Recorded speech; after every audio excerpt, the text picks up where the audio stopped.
Welcome to the deep dive. Okay, today we're tackling a big one, a book I'm pretty sure you've heard of, The Girl with the Dragon Tattoo. Definitely a well-known title. But here's the thing. Before we even unpack that iconic English title, let's think about the original Swedish one, Men Who Hate Women. Yeah. Just, let that sink in for a second.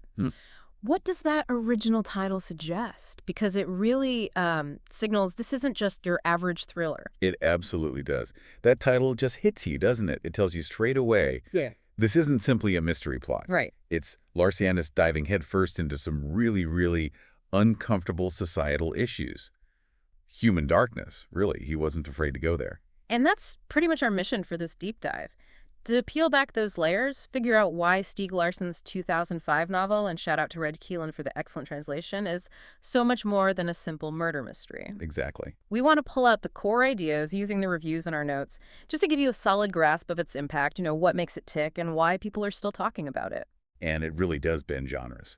It's labeled a thriller mystery, got a strong 4.5 out of 5 rating generally. That's great. Oh, yeah. People call it a layered, explosive thriller, digging into dark family secrets, corruption, revenge, all that heavy stuff. It's definitely gritty and smart. Incredibly smart. Yeah. And it just grips you. Once it gets going, it really doesn't let up. And driving that narrative beyond the plot are the characters. Two central figures, really unforgettable. You've got Mikael Blomkvist. He's a journalist, kind of disgraced, trying to get his career back on track. Right, the investigative journalist archetype, but with his own baggage. Exactly. And then, there's Lisbeth Salander. Ah, Salander. Brilliant hacker. Brilliant. But, deeply troubled. That traumatic past, it shapes everything about her. She's got to be one of modern literature's most iconic characters. And enigmatic, too. Totally enigmatic. So, okay, how do these two, who are so different, end up tangled in this dark story? Well, Blomkvist gets this job offer, right? From Harriet Vanger, this wealthy industrialist. The patriarch of the Vanger clan. Yeah. And Vanger wants him to investigate something that happened decades ago, the disappearance of his grandniece, Harriet. A classic cold case, essentially. Pretty much. So Blomkvist starts digging into the Vanger family, who are, let's be honest, powerful and incredibly secretive. Lots of skeletons in that closet. You could say that. And eventually he crosses paths with Salander. He needs her skill. Or unique research skill. Right, hacking skills. And together they start unraveling this just horrifyingly twisted web. Abuse, lies, hidden crimes. It goes deep. And it becomes pretty clear pretty quickly that someone really doesn't want them digging around. Someone's still active, still covering things up. Yeah, and that, for me anyway, is where the book just ignites. It's not just the plot, which is compelling, don't get me wrong. Sure. But it's those characters, especially Lisbeth. Wow, she is just fierce, socially awkward, maybe detached is a better word. Detached, yeah. But incredibly complex, morally speaking. Totally. You just can't look away from her. And what's really striking, I think, is how Larsson handles the difficult stuff. He doesn't flinch. Not at all. The book is dark. It feels realistic, maybe too realistic sometimes, confronting violence, misogyny, mental illness. It's all there, very explicitly. Yeah. But he weaves it into this socially conscious narrative. It's not just there for shock value, Yeah. It feels like it serves a purpose. It highlights how deep this stuff runs in society. That's a great point. Yeah. And the pacing is something else people talk about. The reviews mention those first few chapters. Ah, yes, the slow burn start. Yeah.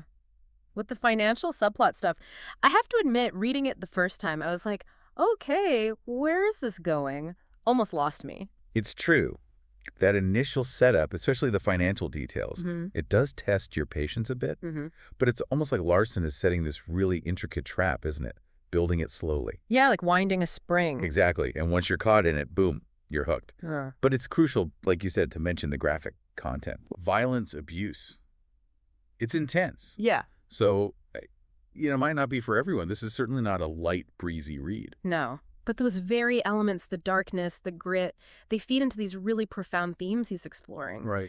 Larsson just dissects power and the misuse of power, not just as a plot point, but like this pervasive sickness, almost generational within that Vanger family. Yeah, it's deeply embedded. And then there's the whole institutional corruption angle. Systemic stuff. And the trauma, the deep scars it leaves, but also the resilience. You see it in Lisbeth especially. Well, absolutely. Her trauma shapes her, but it also kind of forges this unconventional strength. Resilience is the perfect word. And how he blends the investigation styles is brilliant, too. Yeah, that's a key part. You've got Blomkvist doing the meticulous old-school journalism, digging through archives, talking to people. Right, pounding the pavement. And then you have Lisbeth with her, like, cutting-edge digital sleuthing, the hacking, the forensics. It's this amazing synergy. It really is. Yeah. And that combination makes the psychological drama feel so grounded, so contemporary, as this powerful look at darkness and resilience, but seen through a very modern digital age lens. So, wrapping this up a bit for you listening,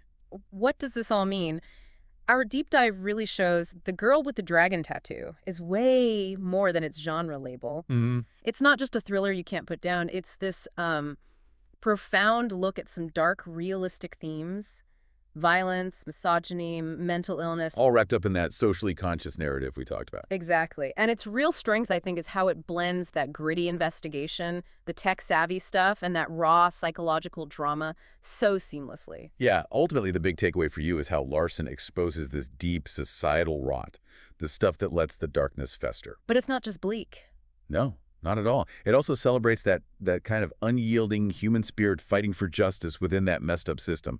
It's a testament, maybe, to the power of truth, even when the truth is incredibly grim. Right. It gets into the misuse of power, the corruption in institutions, the lasting impact of trauma. And that resilience that can come out of it, all while characters are chasing justice in a world that's very, very morally gray. Understanding those layers, it just gives you a much richer feel for the novel. It takes it way beyond just, whodunit. Absolutely. So if you're someone who appreciates dark mysteries, right, really complex characters. Or maybe you're a fan of writers like Gillian Flynn, Jo Nesbø, Tana French, that kind of vibe. Yeah, if that's your thing, this book is definitely going to resonate. For sure. Which kind of leads us to a final thought, something to maybe chew on. Given how intense this book is, the difficult issues it tackles head on, what does its huge, enduring popularity actually tell us? About our own fascination, maybe, with the darker side of human nature, and maybe also about our deep hunger for justice.